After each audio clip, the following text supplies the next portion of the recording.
যুক্তরাষ্ট্রের সাথে তৃতীয় দফার আলোচনায় শেষ দিনের বৈঠক আজ ওয়াশিংটনে স্থানীয় সময় সকাল ৯টায় শুরু হওয়ার কথাই রয়েছে এই বৈঠক। তবে গেল ২ দিনের আলোচনার প্রেক্ষিতে বাংলাদেশ আশাবাদী। যুক্তরাষ্ট্রে বাংলাদেশ দূতাবাসের প্রেস উইং জানায় শুল্ক হার নির্ধারণের বিষয়টি আজ চূড়ান্ত হতে পারে, তবে আনুষ্ঠানিক ঘোষণা সম্পর্কে কিছু জানা যায়নি। প্রথম দিনের বৈঠকে দেশটির সাথে বাণিজ্য ঘাটতি কমাতে বাংলাদেশের নেওয়া পদক্ষেপ তুলে ধরা হয়েছে, যা অব্যাহত ছিল দ্বিতীয় দিনও। বৈঠকে বাণিজ্য উপদেষ্টা শেখ বশিরউদ্দিনের নেতৃত্বে জাতীয় নিরাপত্তা উপদেষ্টা খলিলুর রহমান, বাণিজ্য সচিব মাহবুবুর রহমান এবং বাণিজ্য মন্ত্রণালয়ের অতিরিক্ত সচিব নাজনীন কাউসার চৌধুরী উপস্থিত ছিলেন।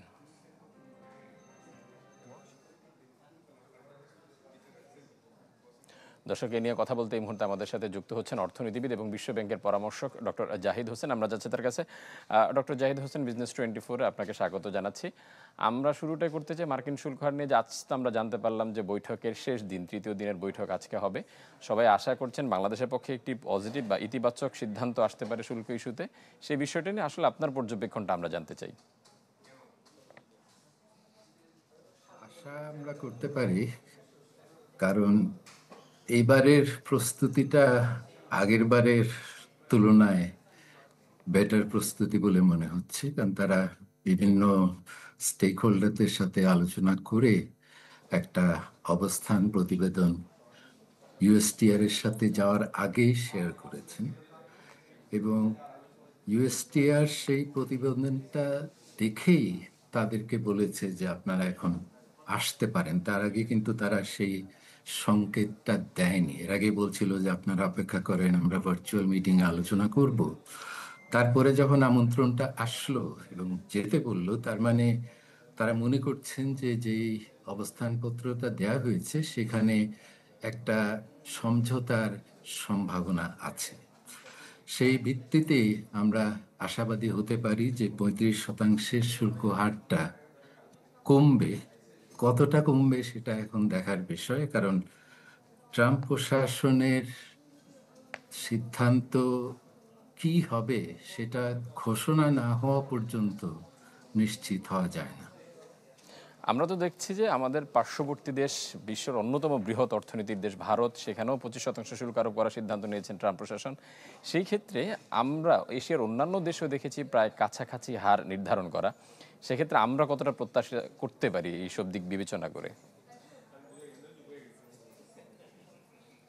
এখানে আমার মনে হয় যে এক্সপেকটেশনটা হতে পারে সে অন্যান্য দেশের যাদের সাথে সমঝোতা হয়েছে। ভারতের সাথে আমার মনে হয় সমঝোতা হয়নি, আলোচনা ভেঙে পড়েছে এবং সে কারণে ট্রাম্প একতরফা ভাবেই ঘোষণা দিয়েছে যে 25% ট্যারিফ দিতে হবে, প্লাস একটা পেনাল্টি থাকবে এই রাশিয়ার তেল কেনার জন্য এবং ভারতের যে প্রোটেকশন রেট সেটা অনেক হাই হওয়ার কারণে। কিন্তু ভিয়েতনাম বা ইন্দোনেশিয়া এদের সাথে যেই রেটগুলো ট্রাম্প ঘোষণা করেছে একটা আন্ডারস্ট্যান্ডিং এর ভিত্তিতে, 35টা 25 বা তার নিচে নেমে আসবে, এইটা আমরা আশা করতে পারি। সবচেয়ে ভালো হয় যেটা এটা 10-15 কাছে চলে আসে, কিন্তু এটা এখন ঘোষণার জন্য অপেক্ষা করতে হবে।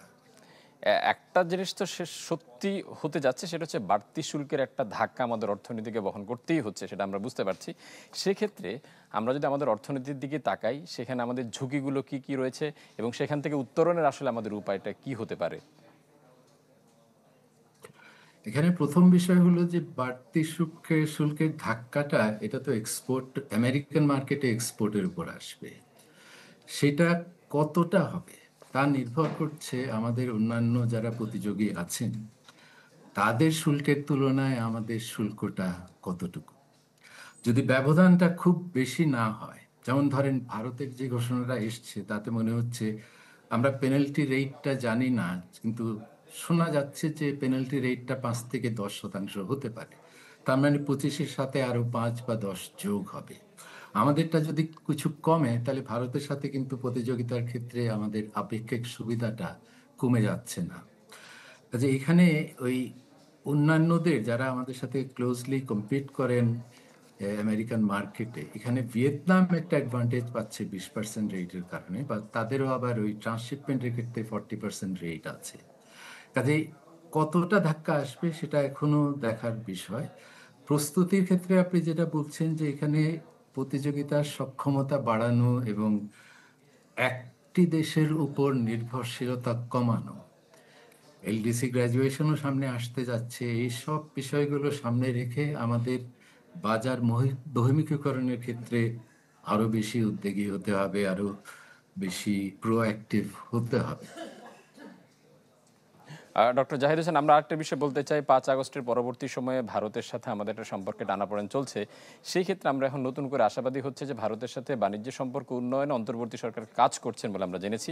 সেখান থেকে এই পরিবর্তিত অবস্থায় সেটা আসলে কতটা সহজ হবে? সেটা তো একটা অর্থনৈতিক বিষয়, হচ্ছে এটা রাজনৈতিক বিষয় বলে, বড় বিষয় বলে মনে হচ্ছে। কতটা সফল হবে সেটা ভবিষ্যতই বলে দেবে, এখন বলা খুব কঠিন। এই মুহূর্তে আমরা এই মুদ্রানীতির বিষয়ে আরও কথা বলতে আবারও চলে যেতে চাই অর্থনীতিবিদ এবং বিশ্বব্যাংকের পরামর্শক ডক্টর জাহিদ হোসেনের কাছে। ডক্টর জাহিদ হোসেন, আপনাকে আবারও স্বাগতম। আজকেই তো ঘোষণাটা হচ্ছে, কিছুক্ষণের মধ্যে ঘোষণা হচ্ছে। আমরা দেখতে পাচ্ছি যে মুদ্রানীতি, সেখানে তেমন কোনো পরিবর্তন আমরা দেখতে পাচ্ছি না। আসলে এই জায়গাটাতে গভর্নরের কি হাতে কোনো সুযোগ ছিল কোনো ধরনের পরিবর্তন আনার? এখানে সিদ্ধান্তের যে বিষয়টা, সেটা হলো পলিসি রেটটা 10% থেকে নামানো হবে কিনা, বাড়ানোর কোনো প্রশ্ন নাই। নামাতে গেলে ঝুঁকি আছে যে ইনফ্লেশন যেটা ইদানিংকালে কমেছে, সেটা এখনো আমাদের টার্গেটের চেয়ে প্রায় 2.5-3% বেশি।